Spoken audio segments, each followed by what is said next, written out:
Glória a Deus, nós estamos iniciando mais uma matéria maravilhosa, sensacional, essa matéria que é tão viva como quando aconteceu.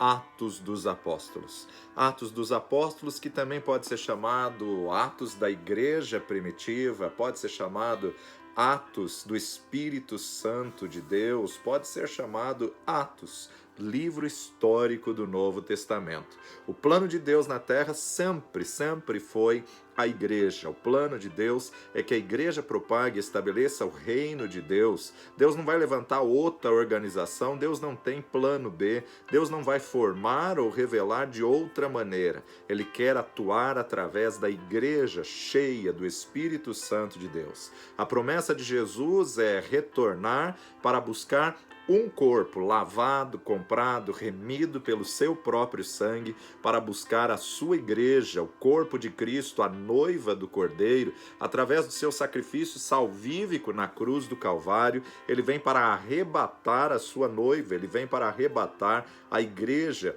do Senhor Jesus Cristo. Devido a isso, Atos dos Apóstolos se torna uma matéria fabulosa, porque estuda a história da igreja primitiva. Como ela estuda a história da igreja, eu quero usar nessa matéria essa Bíblia aqui, olha, a Bíblia viva, porque a Bíblia viva é uma linguagem textual, é uma linguagem aí contextualizada, é uma linguagem aí viva, né, que na verdade parece que nós entramos dentro da história. E aproveitando que a gente está gravando, então eu quero aproveitar e ler o livro de Atos inteiro, esse livro maravilhoso, fabuloso, em falar do Espírito Santo, em falar da igreja, de milagres, de dons, sinais, prodígios, maravilhas, missões, expansão de missões. Que coisa maravilhosa e fantástica é o livro de Atos. Nele nós vamos descobrir como foram os primeiros líderes da igreja, como que aconteceu as primeiras conversões, como que aconteceu o revestimento do Espírito Santo na igreja primitiva, qual é o fundamento, a base, o alicerce da igreja do Senhor Jesus Cristo e também qual a receita, entre aspas, que nós devemos cumprir para viver um avivamento pleno. Atos dos Apóstolos é uma matéria que começa, mas que não termina, porque a história da igreja continua.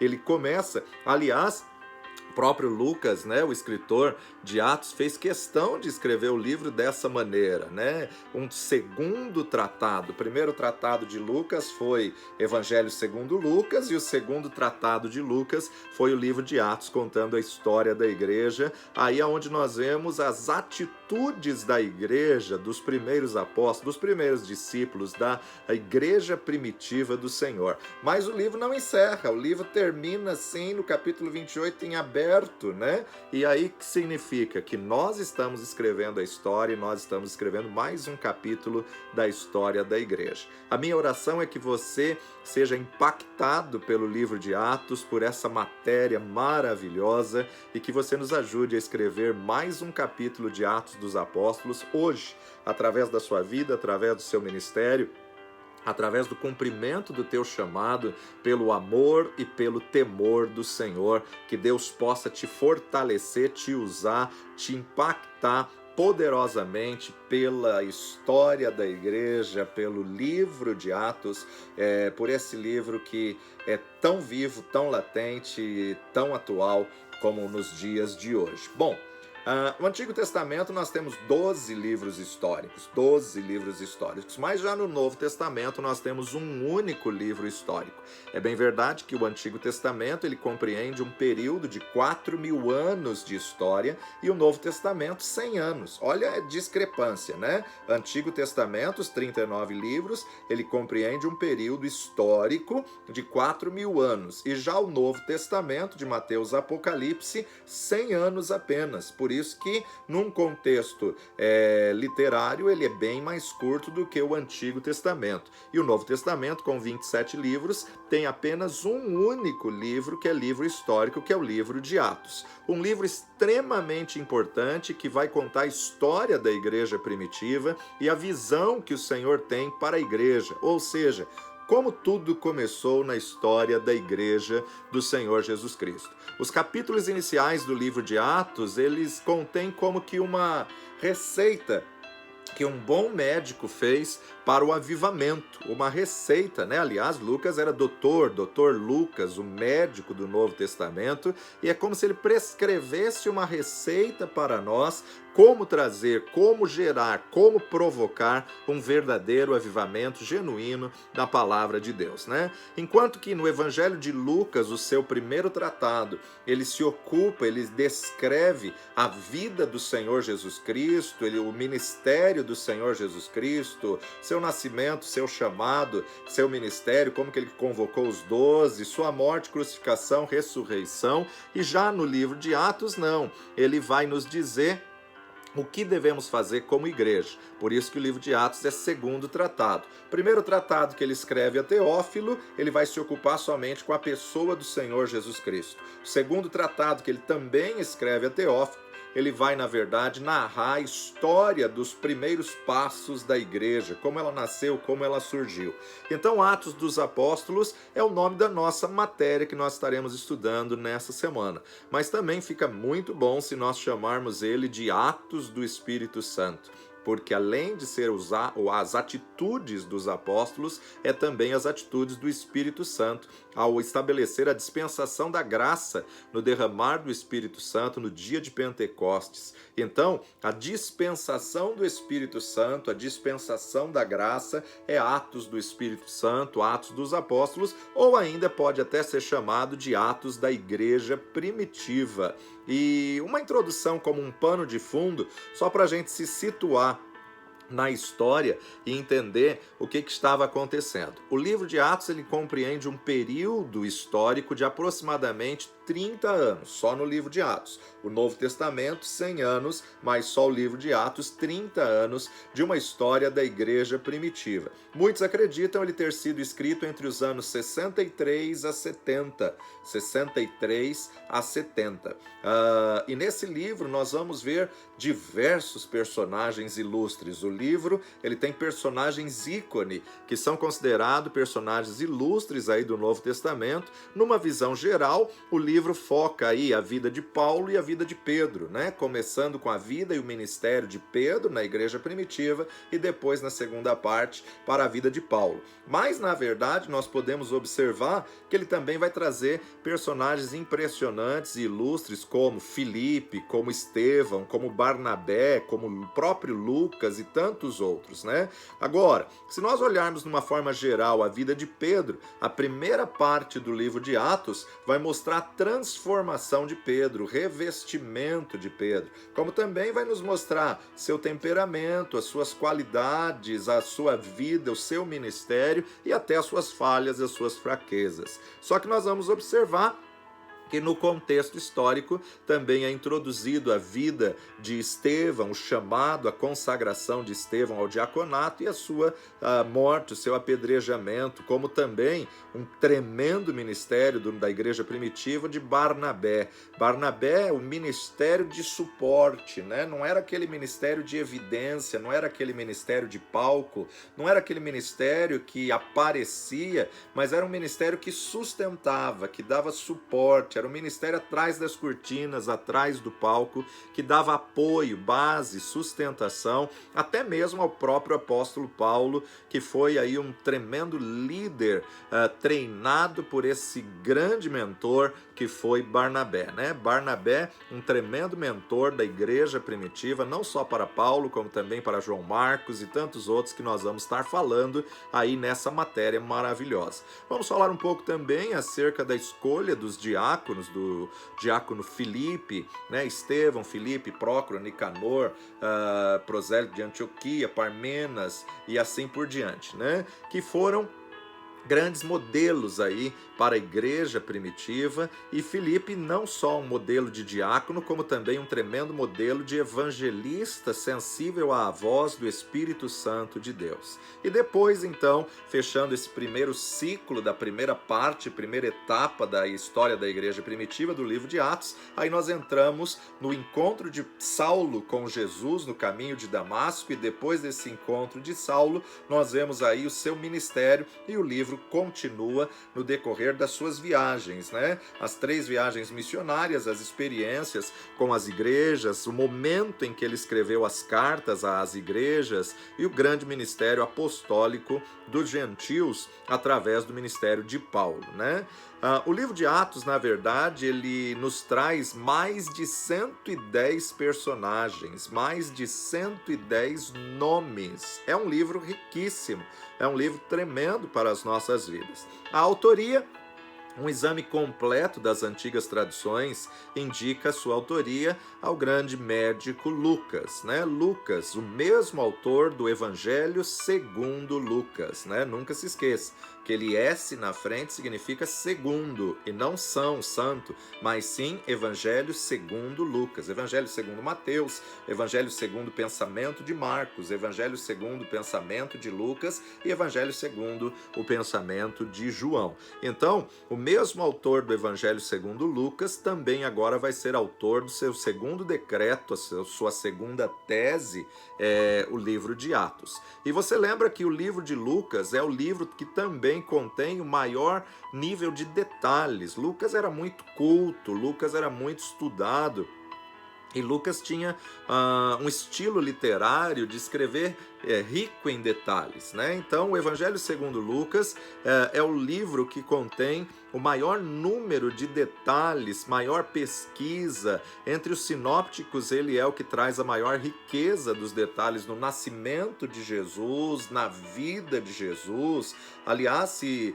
nós formos colocar aí, Mateus foi escrito numa linguagem para os judeus, Marcos foi escrito numa linguagem para os romanos, e na verdade Lucas escreveu numa linguagem para os gregos, e os gregos incentivavam muito a questão do homem, a questão humana, né? Então, se você quiser mais detalhes dos milagres, mais detalhes dos feitos de Jesus, você tem que ler o livro de Lucas, o Evangelho segundo Lucas. Por ele ter escrito o Evangelho, ele também é considerado, então, um evangelista, mas um evangelista que era como um pesquisador, que era como um estudioso, um homem culto, estudado, e o seu estilo literário nos demonstrava isso, né? Ele trazia e ele buscou muitas informações importantes, não só no livro de Lucas, como também no livro de Atos, tal como que uma pesquisa biográfica, né? E outra característica interessante que nós vamos observar no livro de Atos é que ele utiliza muito plural. Nós fomos, estávamos, né? Então você vê aí a participação dele, corpo presente em algumas cenas, alguns momentos, algumas viagens, ele fazia parte da equipe, né? Vamos ver também no decorrer da narração, que ele era uma pessoa muito próxima a Paulo, né? Aliás, na história da igreja, nós vamos observar que os grandes homens que se destacaram eram homens que tinham biógrafos que acompanhavam as suas viagens para poder registrar as experiências, os testemunhos, os milagres, e não era diferente também no livro histórico da Palavra de Deus, o livro de Atos. Como médico, ele foi como que um escritor, um biógrafo, um historiador que foi registrando os momentos mais marcantes. Segundo lugar, o nós que vai aparecer em todo o decorrer do livro histórico de Atos demonstra ter sido escrito, então, por uma pessoa que não só estava presente na viagem, mas era um companheiro próximo de Paulo em suas viagens. Utilizando a sua primeira pessoa no plural, nós fomos, nós fizemos, mostra que estava junto com Paulo esse companheiro que, além de médico, se tornou aí um grande biógrafo, registrando aí com grande eficácia a história da igreja primitiva. Lucas, principalmente nas viagens de Paulo.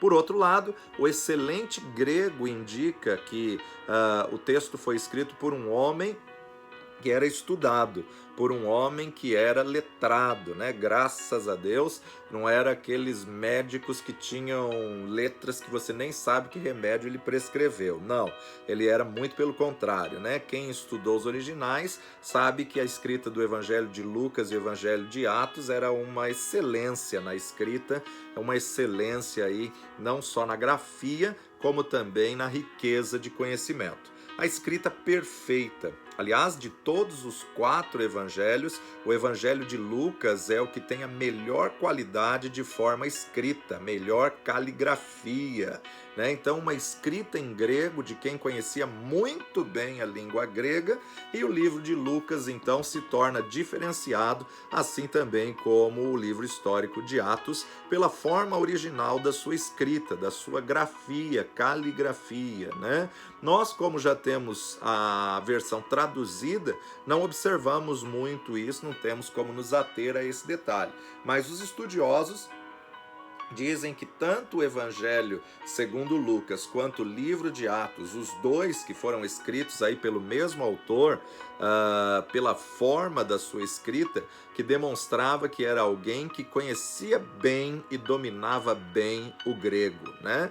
Por outro lado, Lucas, no original do seu nome, significa luminoso, que traz luz, que tem a ver com o seu ministério, né? Tem muito a ver aí com o chamado de Lucas, né? Que também foi conhecido como o médico amado, o médico amado. Paulo trata como um companheiro amado, tanto no evangelho como também em sua profissão de médico, né? Foi companheiro de Paulo em algumas viagens. Vamos lá para Colossenses capítulo 4, verso 14. Eu estou na versão viva.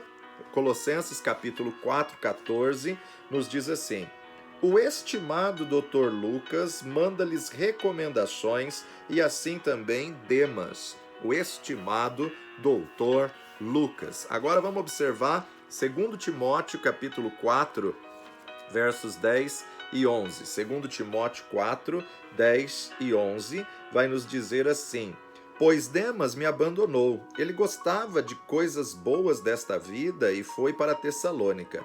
Crescente foi embora para Galácia e Tito para Dalmácia.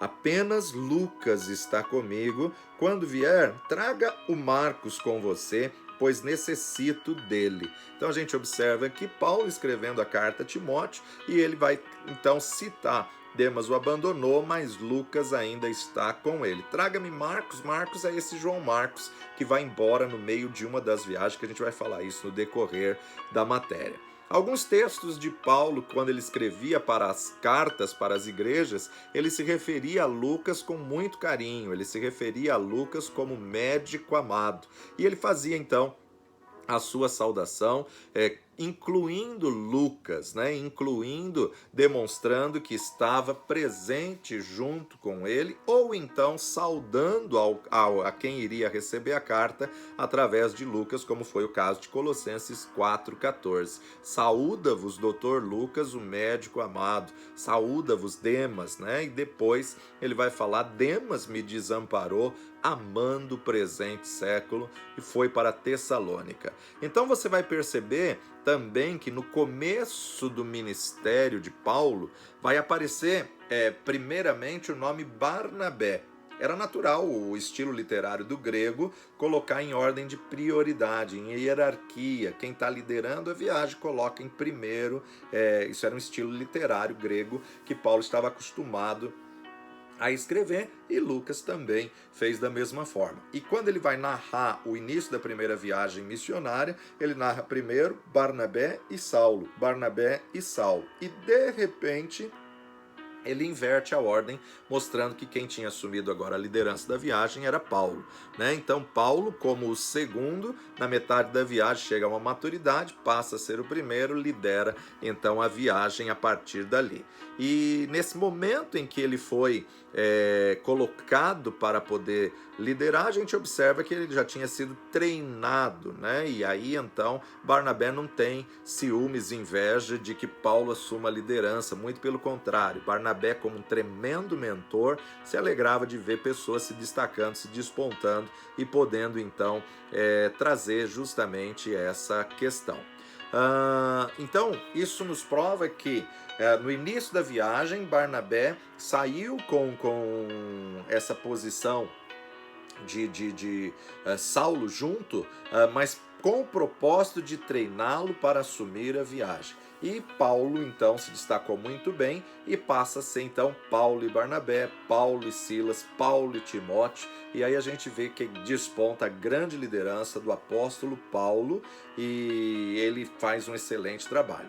Só que nunca podemos esquecer que quem introduziu, quem treinou, quem acreditou enquanto ele não era nada foi Barnabé. Né? Quem iniciou a primeira viagem missionária, claro, quando eles estavam na igreja de Antioquia fazendo oração, o Espírito Santo disse para separem para mim Barnabé e Saulo para a obra que eu os tenho a enviar. Mas quem inicia a viagem, então aí se torna Barnabé, que deu grande força a Saulo, que acreditou em Saulo, que foi como um pai espiritual a Saulo, que treinou Saulo, discipulou, mentoreou Saulo e que se torna um grande apóstolo para os gentios, responsável por 2/3 do Novo Testamento literário, por 2/3 aí de escritas que chegou até nós, né? Os grandes visionários é que vão se destacar.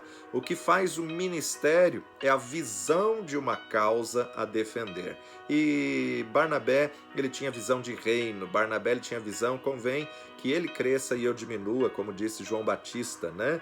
Barnabé tinha isso impregnado em si. Mas a gente pode ver no decorrer da palavra de Deus, muitos visionários, como foi o caso de Moisés, um tremendo visionário do Antigo Testamento, que se tornou então mediador do Antigo Testamento, por receber a revelação da lei, a revelação da Torá, por receber aí experiências gloriosas, tremendas no Monte Sinai. Mas se nós fôssemos colocar a nível de temperamento, nós podemos dizer que Moisés era melancólico e Paulo já era colérico, né? E Pedro era sanguíneo, né? O comportamento de Pedro com o comportamento de Paulo são bem discrepantes, né? Então Paulo era colérico e Pedro já era sanguíneo. E outro também que era melancólico, a gente pode dizer aí Jeremias, né? Na visão dos temperamentos, Moisés se torna mais melancólico, Paulo mais colérico, Pedro mais sanguíneo e Jeremias, que não tem como a gente negar, que também era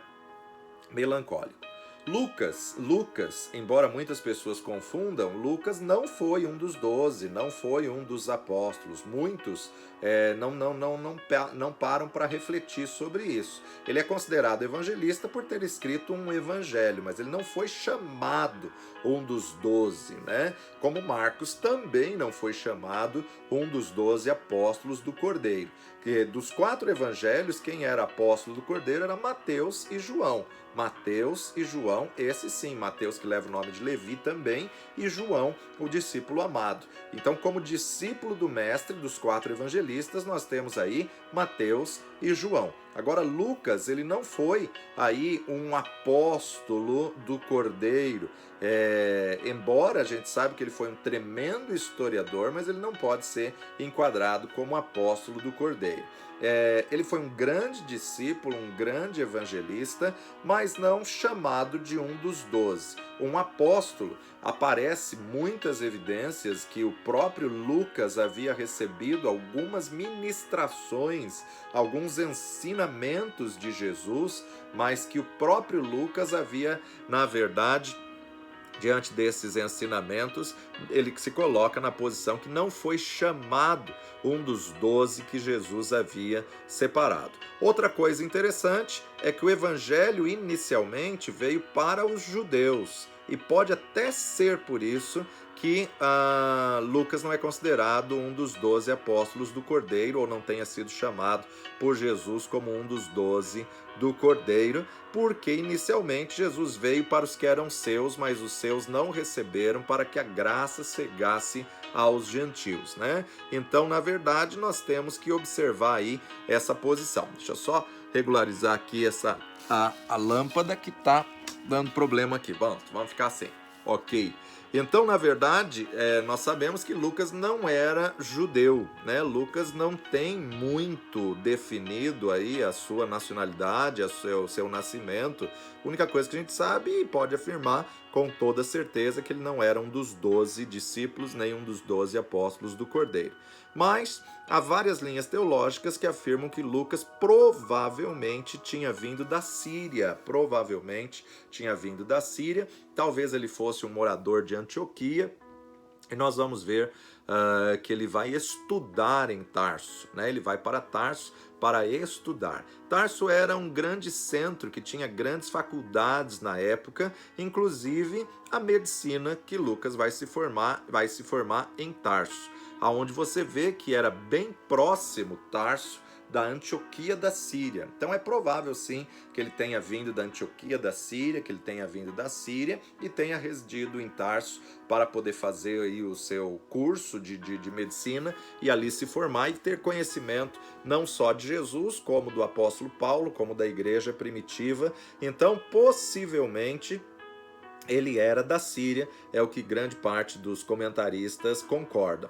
Porém, a naturalidade dele era grego, tá? Ele era grego. Então, todos os teólogos são unânimes em dizer que ele era grego, também pelo excelente grego que ele escrevia, pela excelente escrita literária, né? Pela facilidade que ele tinha em expressar a língua grega. Então, na verdade, se isso é verdade, nós podemos dizer que o único escritor do Novo Testamento que não foi judeu, foi um gentil, foi um grego, foi Lucas, né? O único escritor do Novo Testamento que escreve 2 tratados, o Evangelho segundo Lucas, que escreve também o livro de Atos, o único escritor do Novo Testamento que não era grego. Então, tendo em vista se isso for verdade, realmente ser Lucas. Mas vamos lá para o Evangelho segundo Lucas, capítulo 1, de 1 a 4, na versão viva, nos diz assim: Querido amigo Teófilo, diversas histórias de Cristo já foram escritas usando como fonte de informação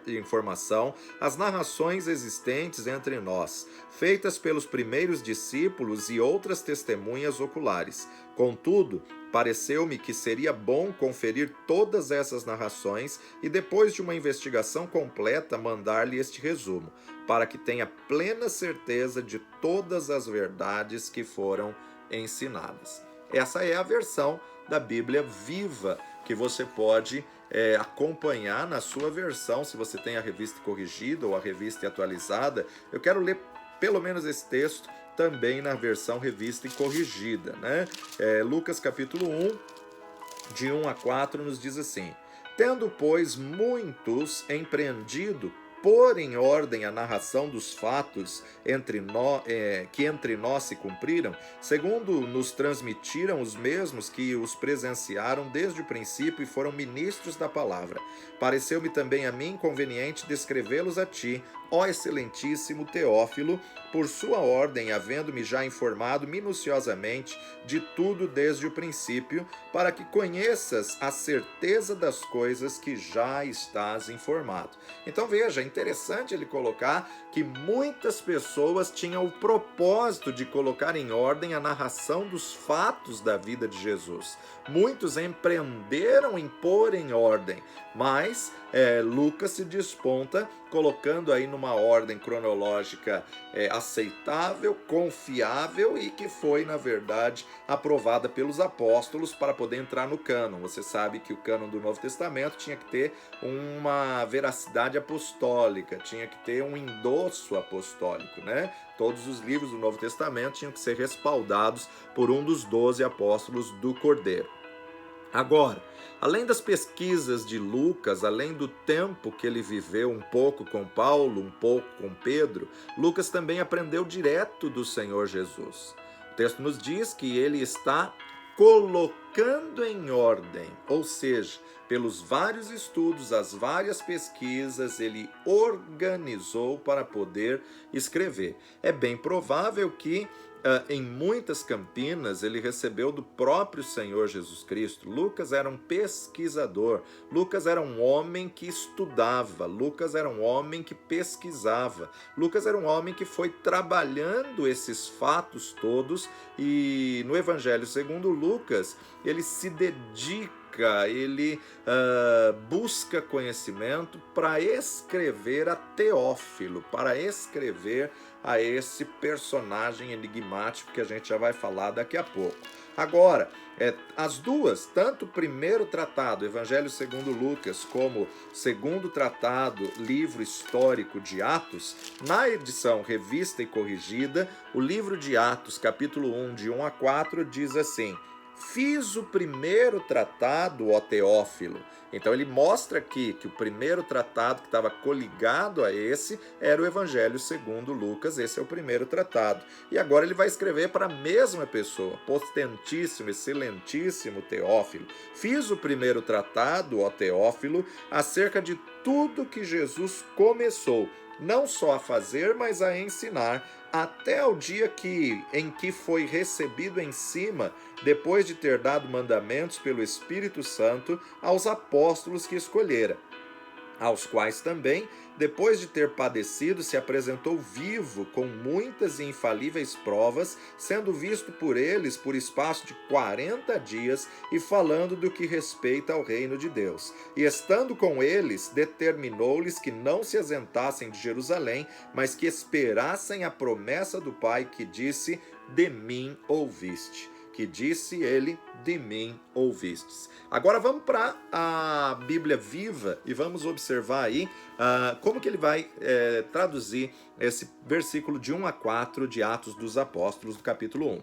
Querido amigo que ama a Deus, na minha primeira carta eu contei a você a vida e os ensinos de Jesus e como ele voltou para o céu depois de dar aos seus apóstolos novas instruções por meio do Espírito Santo. Durante os 40 dias depois da sua crucificação, ele havia aparecido aos apóstolos diversas vezes em forma humana e provado para eles de muitas maneiras que era realmente ele que estava ali.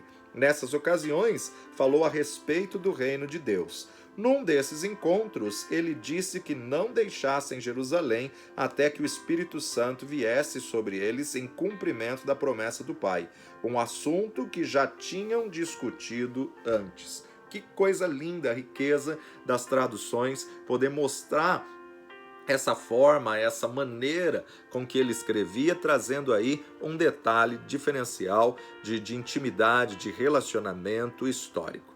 Então, já tinha aqui o Evangelho concluído, já tinha aqui o primeiro tratado acerca da vida do Senhor Jesus Cristo.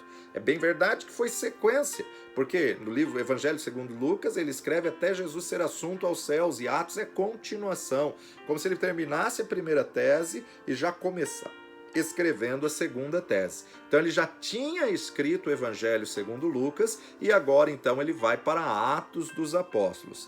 Agora, tanto Lucas quanto Atos, os dois ele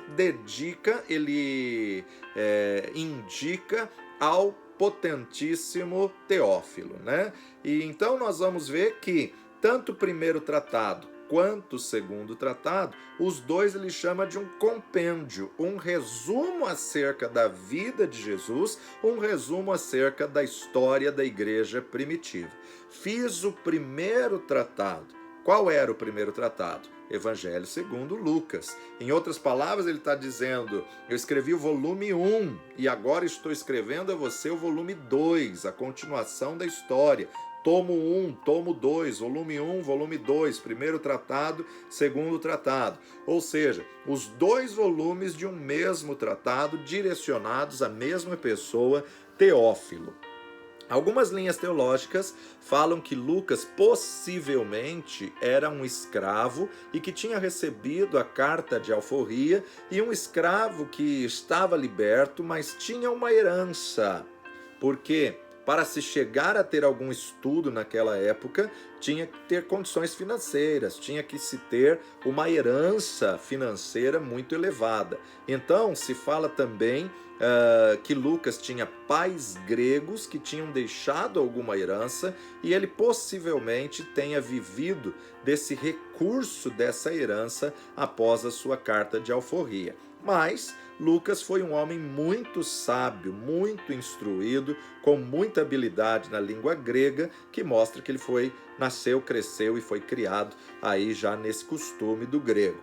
Alguns textos do livro de Atos que ele fala de uma participação conjunta, como por exemplo, nós estávamos, nós fomos, né? Vamos destacar aqui alguns, Atos dos Apóstolos, capítulo 16, verso 10, esse eu vou ler só na Bíblia Viva, 16:10, nos diz assim, ora, aquilo que decidiu a questão, nós tínhamos de ir à Macedônia, porque só podíamos concluir que Deus estava nos mandando para pregar a boa nova ali. Então ele está narrando, nós tínhamos que ir à Macedônia. Então a gente observa aqui ele colocando na primeira pessoa do plural, se envolvendo na história, se envolvendo na narrativa, na descrição biográfica, se tornando autobiográfica quando ele coloca nós. Já em Atos dos Apóstolos, capítulo 20, versos 5 e 6, 20,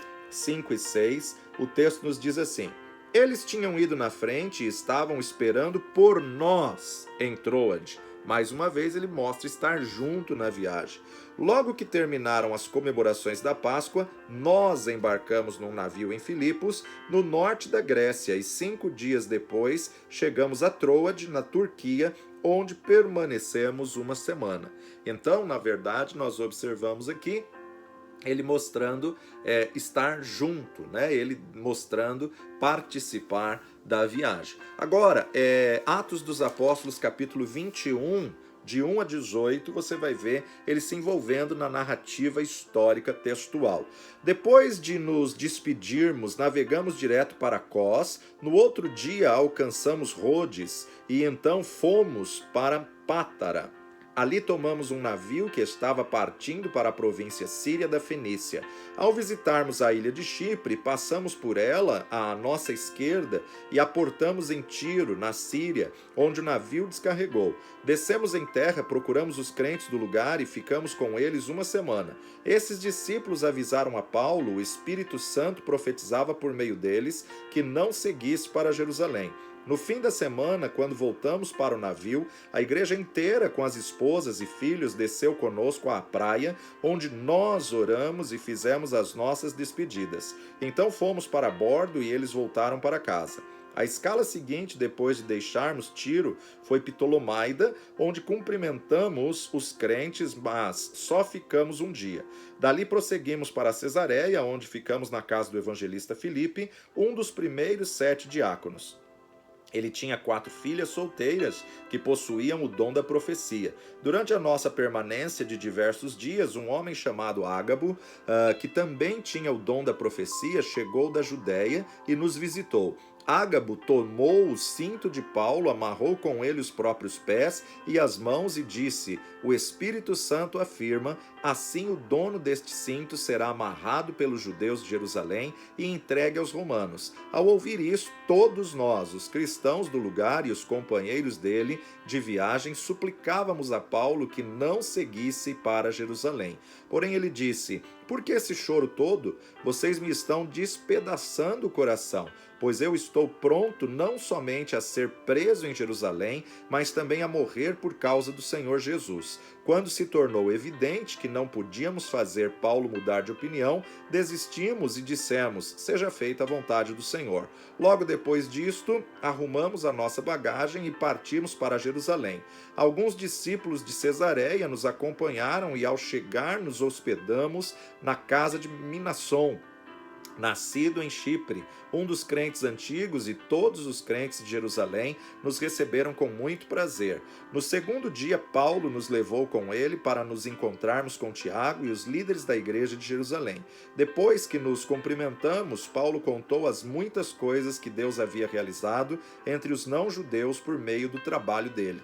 Eles deram glória a Deus, mas depois disseram: "Você sabe, querido irmão, quantos milhares de judeus também creram, e todos eles insistem muito em que os cristãos judeus devem continuar a seguir as tradições e os costumes judaicos." Então nós observamos aqui ele narrando o texto, se colocando junto na trajetória, na narrativa, mostrando justamente ele participar dessas viagens. Por outro lado, quando falamos acerca de Teófilo, existem algumas posições teológicas interessantes. Possivelmente, pelo termo que ele usa, excelentíssimo Teófilo ou potentíssimo Teófilo, é possível que ele seja uma pessoa de posição elevada, seja uma pessoa nobre, né? Os títulos excelentíssimo ou potentíssimo só se usava para pessoas nobres ou pessoas de influência política. Então era uma pessoa que tinha muita influência. Talvez um homem rico ou talvez um homem que fazia parte da corte. Agora, Teófilo, com certeza, era grego, né? Um nome extremamente grego. Agora, Teófilo é um nome que, na verdade, tem muitos significados, né? É a junção de duas palavras gregas, theos e philos. Philos, que vem da raiz de philéu. Theo, que na verdade representa Deus, e philos, amigo de Deus, amizade, né? Amor de amizade, que é o amor filéu. Então, a gente observa aqui que é um companheirismo ele usar Teófilo, né? Amor de filéu, amor de amizade, ou seja, amigo, Theo, de Deus, né? Quando Lucas escreve a Teófilo, ele não só direciona a uma pessoa física, como ele também está numa linguagem subliminar, destinando seus 2 tratados a todos os amigos de Deus, destinando seus 2 tratados aos amados de Deus. Só Deus para fazer isso, né? Um mesmo texto ser destinado a diversas pessoas e também a uma pessoa física. Isso é muito interessante. Nada na Bíblia é por acaso. Quando ele indica os 2 tratados a Teófilo, também serve para nós, que somos amigos de Deus. O Evangelho segundo Lucas e Atos dos Apóstolos são 2 tratados aos amados amigos de Deus. E temos muita riqueza a aprender nesse livro maravilhoso. Aqueles que comungam da mesma fé e têm Jesus Cristo como Senhor e Salvador, com certeza vão se impressionar com o texto, vão se impressionar com a palavra de Deus, por isso que o livro são aos servos do Senhor. Já outros teólogos afirmam que Teófilo era um oficial, um homem de alta posição, pelos termos que ele usa, potentíssimo Teófilo ou excelentíssimo Teófilo.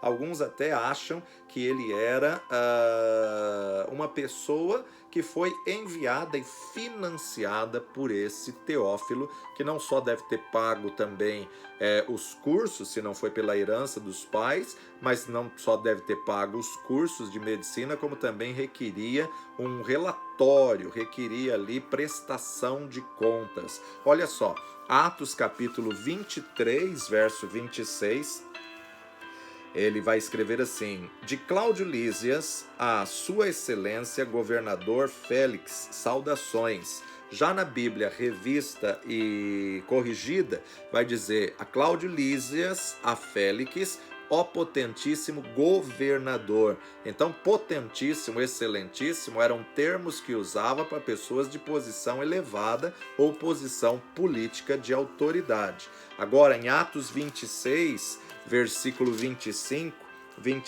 25, na Bíblia Viva, vai dizer assim: mas Paulo respondeu: não estou louco, excelentíssimo Festo, eu falo palavras de juízo perfeito. Então, excelentíssimo e potentíssimo era só para pessoas de elevada posição política. Já na Bíblia Revista e Corrigida, o capítulo 26, verso 25 vai dizer: mas ele disse, não deliro, ó potentíssimo Festo. Então, potentíssimo ou excelentíssimo eram termos muito comuns para pessoas elevadas na política. Paulo foi um homem muito usado e muito ousado no evangelho, e ele, para chamar alguém ou reconhecer alguém de excelentíssimo ou potentíssimo, era porque estava demonstrando realmente reverência, respeito a posições de autoridade, e a qual ele vai apresentar aí a sua defesa. Eu não estou delirando, eu não estou louco. E quanto à data do livro, nós vamos ver depois do intervalo. Vamos num breve intervalo e a gente já volta já. Deus te abençoe, fique conosco.